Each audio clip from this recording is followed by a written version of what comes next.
Oi, o audiobook vai começar. Se você quiser nos ajudar neste projeto, por favor, entre em apoia.se/Carlos Eduardo Valente. Você também pode se inscrever em nosso canal do YouTube e tornar-se membro para ter conteúdos inéditos antes de qualquer outra pessoa. Espero que gostem do que vão ouvir. Um grande abraço a todos. Use seu fone de ouvido para uma maior imersão. Do narrador Carlos Eduardo Valente. Contato carlão50@gmail.com.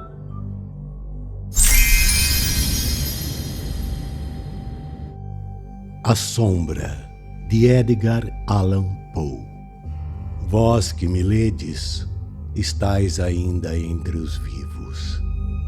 Mas eu que escrevo, terei desde há muito partido para o mundo das sombras. Na verdade, estranhas coisas virão, inúmeras coisas serão reveladas, e muitos séculos decorrerão antes que estas notas sejam lidas pelos homens. E quando eles as tiverem lido, uns não acreditarão, outros porão as suas dúvidas, e muitos poucos de entre eles encontrarão matéria para fecundas meditações nos caracteres que eu gravo com um estilete de ferro nessas tabuinhas. O ano havia sido um ano de terror, cheio de sensações mais intensas que o terror. Sensações para os quais não há nome na terra. Muitos prodígios, muitos sinais haviam ocorrido, e de todos os lados, em terra e no mar, se tinham amplamente estendido as asas negras da peste. Aqueles, porém, que eram sábios, conhecedores dos desígnios das estrelas, não ignoravam que os céus prenunciavam desgraça.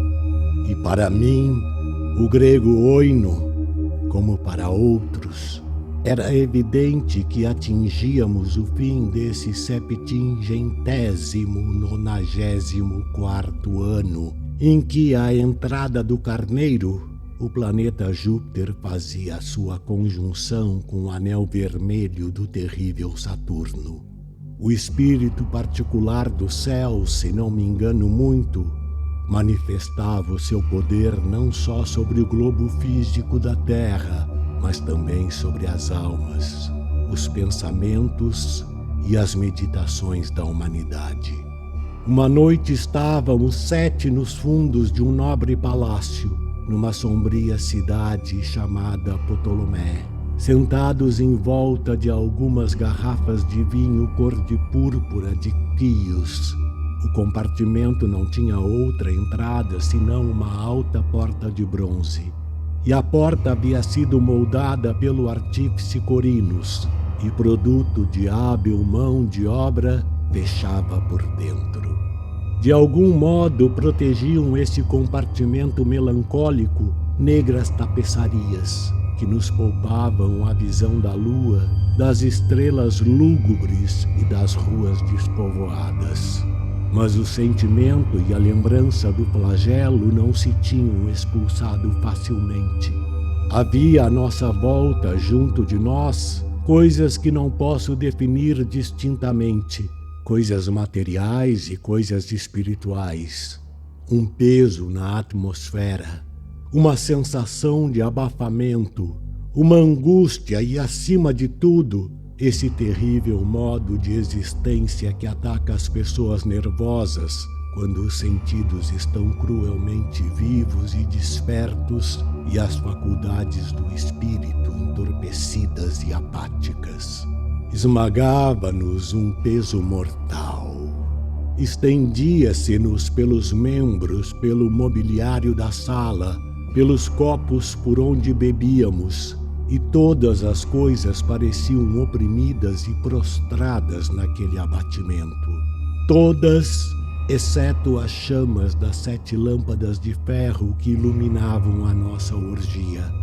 Alongando-se em delgados fios de luz, elas assim se quedavam, ardendo pálidas e imóveis. E na mesa redonda de ébano em redor da qual nos sentávamos, e cujo brilho transformava em espelho, cada um dos convivas contemplava a palidez do próprio rosto e o brilho inquieto dos olhos tristes de seus camaradas. Não obstante, compelíamos-nos a rir e estávamos alegres à nossa maneira, uma maneira histérica.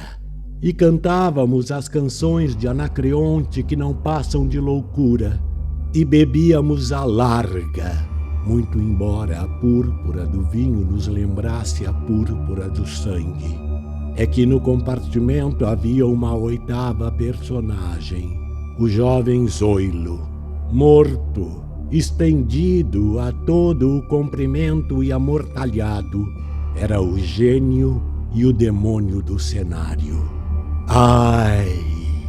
Esse não tomava parte de nosso divertimento, apenas a sua fisionomia convulsionada pelo mal e os seus olhos, em que a morte só semi-extinguira o fogo da peste, pareciam tomar pela nossa alegria tanto interesse quanto os mortos são capazes de tomar pela alegria daqueles que têm de morrer.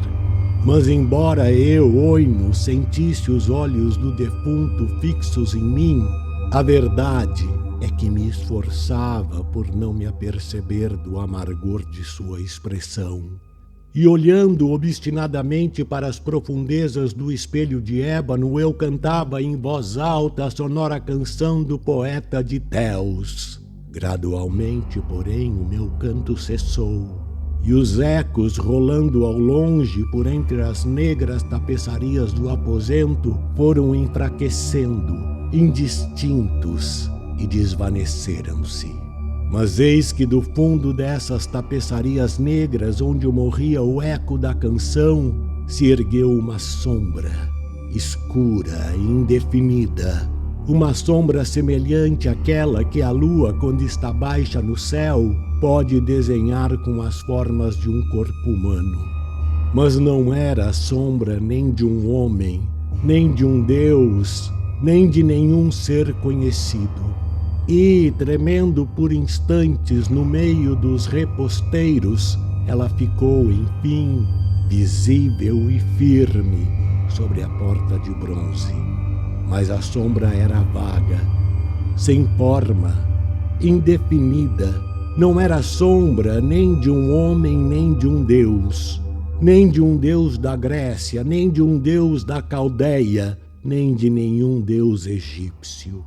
E a sombra jazia sobre a grande porta de bronze e sobre a cornija em arco, sem se mexer, sem pronunciar uma palavra, fixando-se cada vez mais e acabando por ficar imóvel. E a porta em que a sombra assentava, se bem me recordo, tocava os pés do jovem Zoilo. Nós, porém, os 7 companheiros, tendo visto a sombra sair dos reposteiros, não ousávamos contemplá-la de frente. Baixávamos os olhos e olhávamos sempre para as profundezas do espelho de ébano.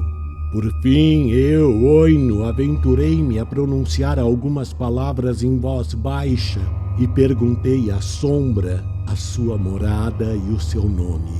E a sombra respondeu: Eu sou a sombra e a minha morada é ao lado das catacumbas de Ptolomé e muito perto dessas planuras infernais que encerram o canal impuro de Caronte. Então, todos nós, os 7, erguemo-nos horrorizados de nossos assentos e ali ficamos, trêmulos, arrepiados, cheios de assombro. O timbre da voz da sombra não era o timbre da voz de um só indivíduo, mas de uma multidão de seres. E essa voz, variando as suas inflexões de sílaba para sílaba, enchia-nos confusamente os ouvidos, a imitar os timbres conhecidos e familiares de milhares de amigos desaparecidos.